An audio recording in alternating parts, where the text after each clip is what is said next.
저희는 정권이 바뀔 때마다 세무조사를 받고 집안이 전부 그런 압박과 그런 거를 많이 받았기 때문에 그런 세무조사에서도 그런 일이 나온 적은 없습니다. 예. 지금 정인의 재산에 대해서는 여러 가지 설들이 많습니다.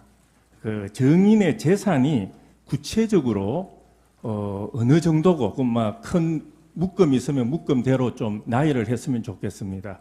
그리고 그 재산이 어떻게 형성되었는지 정인이 좀 이 법정에서, 이 심판정에서 좀 밝혀주실 수 있습니까? 저 지금 미술빌딩 갖고 있는 거는 옛날에 그 유치원을 했던 곳입니다. 30년 전에.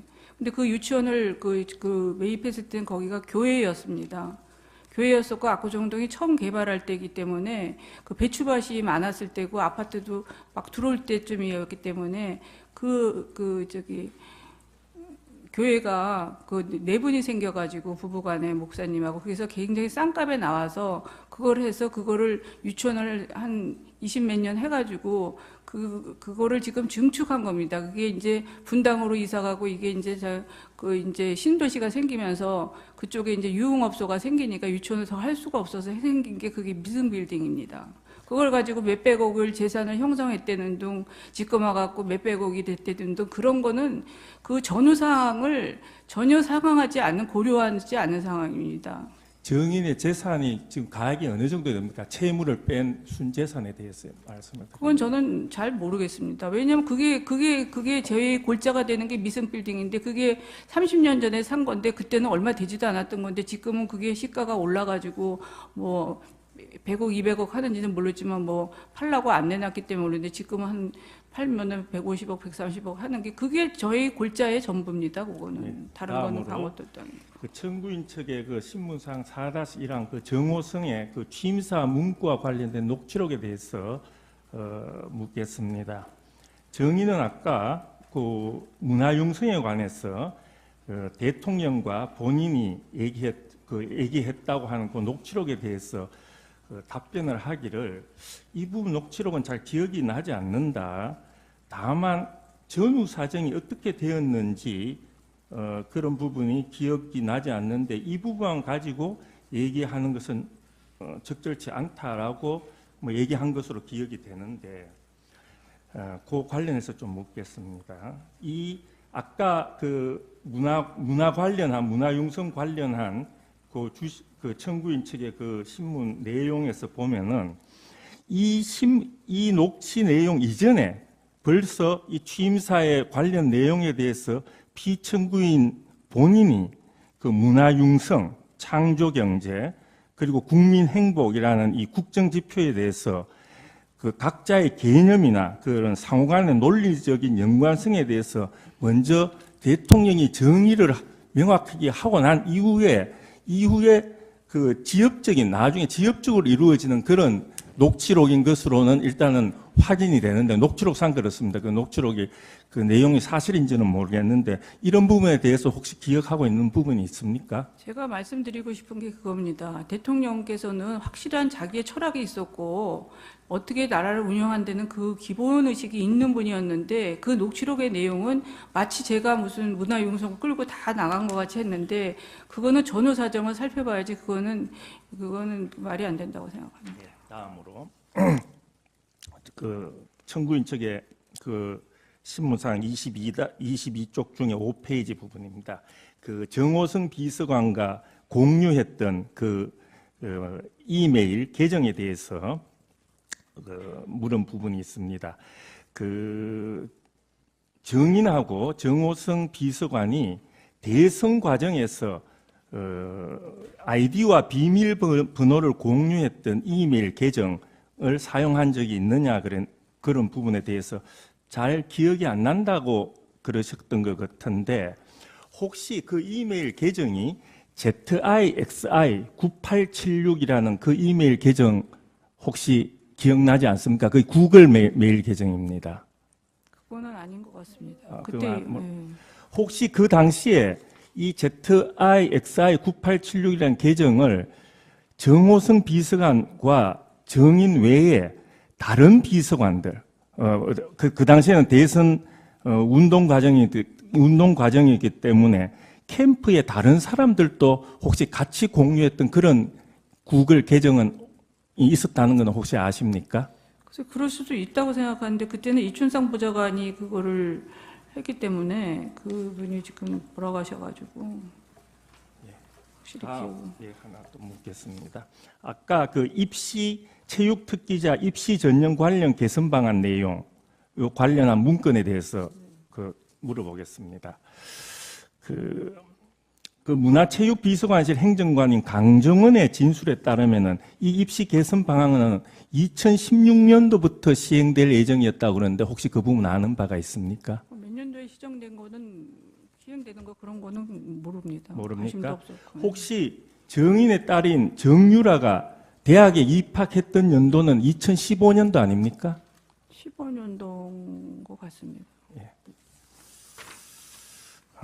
다음으로 피청구인 대통령은 저번 2016년 10월 25일 대국민 사과를 하면서 최서원 씨는 과거 제가 어려움을 겪을 때 도와준 인연이 있다라는 표현을 한 바가 있는데 실제로 이와 관련해서 어떤 도움을 줬는지 좀 정인이 얘기해 줄 수 있습니까? 국회의원 보궐선거 나가실 때도 주변에 아무도 안 계셨고 그때도 굉장히 어려운 상황에서 나가셨기 때문에 그때도 저희 유연이 아빠가 좀 도와주시고 그렇게 했고 또 전두환 시절에 그때 많이 핍박을 많이 받으셨는데 그때 굉장히 마음을 힘들게 가지셔서 거의 가택에서 계셨기 때문에 그때 많은 위로를 좀 편지로나 뭐 이런 걸 많이 해드린 적이 있습니다. 그러니까 어렵고 힘들 때 도와줘서 그 인연이 그랬고 또 제가 곁에서 떠나지 못했던 이유도 뭐 챙겨주실 분도 사실 뭐 옆에 다른 분들은 뭐 안팎에 다 계시니까 그렇지만 마땅히 없었고 또 본인이 필요한 이런 개인적인 거나 이런 거를 해주실 분이 없어서 정말 뭐라 그럴까 제 나름대로는 충신으로 남고자 이렇게 했는데 결국은 이런 오명을 쓰고 또 이렇게 무리를 일으킨 데 대해서는 정말 죄송한 마음이 듭니다. 네. 아까 정인께서는 대통령의 정책 기조가 아주 강하고 국정 철학이 분명했다라고 말씀을 하셨는데 그 내용에 대해서는 말씀하지 않았는데 이 대통령의 국정 철학에 대해서 구체적으로 정인이 알고 있는 바는 어떤 겁니까? 어떻게 해서든지 국민들을 잘 살게 하고 싶어 했고 또 나라를 선진 방국에 올리고 외교적으로 막 강하게 하고 싶어 하시는 그런 열망이 굉장히 있으셨던 걸로 알고 있습니다. 그리고 그 문건 유출과 관련해서 아까 답변한 것 중에 몇 가지 관련해서 한두 가지 물어보겠습니다. 정의는 지금 의상 관련이라든지 말씀 자료였던 자꾸 수정 한 거 이런 정도는 어느 정도 기억나는 부분도 있는데 상당수 문건에 대해서는 지금 기억이 안 난다라고 지금 답변을 하고 있습니다. 혹시 정호성이 보내준 문건들 다 열어보기는 본 겁니까? 제가 다 열어보지 않습니다. 저도 바쁘니까 관심도 없고 봐달라는 그 연설문에 대한 어떤 그런 것만 보고선 저녁에 오니까 또 특히 저도 바쁘니까 그렇게만 보냈던 기억이 나지 뭐 전체적으로 뭐 검찰에서도 뭐 얘기를 하는데 저는 본 기억이 별로 없습니다.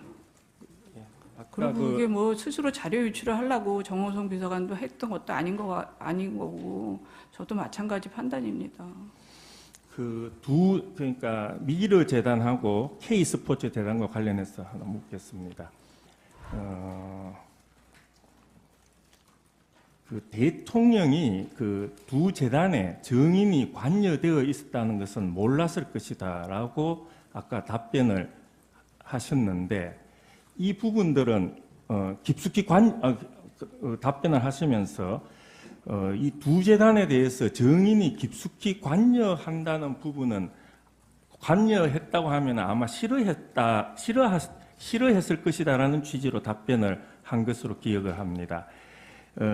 피청구인 대통령이 이 두 재단에 대해서 그렇다는 겁니까? 그러면 본인의 어떤 스타일 자체가 지인이나 측근들이 이런 그 본인이 관심을 갖고 추진하는 사업에 관여하는 걸 싫어하는 그 피청구인 자체의 스타일상 그렇다는 겁니까?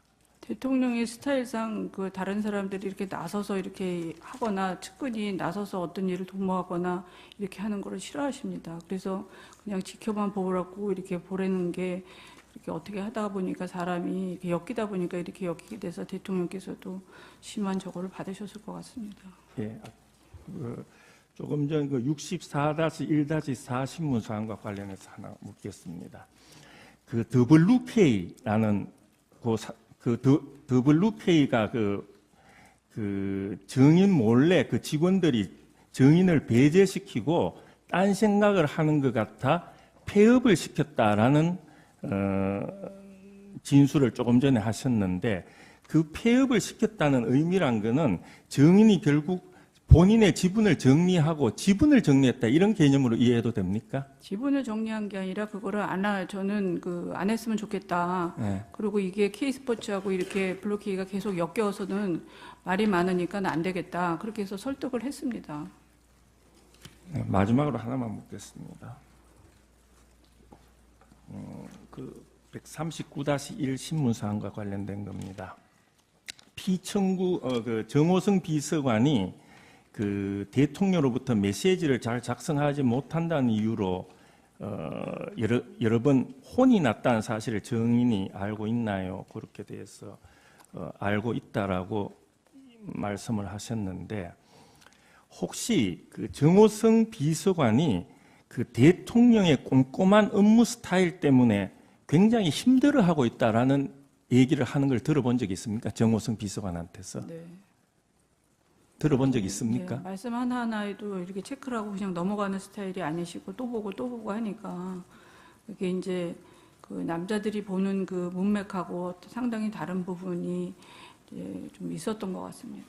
특히 그런 어려움은 연설문이나 말씀 자료 연설문이나 말씀 자료의 작성과 관련된 부분에서 그렇다는 건가 하면 전체적으로 그랬다는 겁니까? 작성과 연설문이죠, 주로.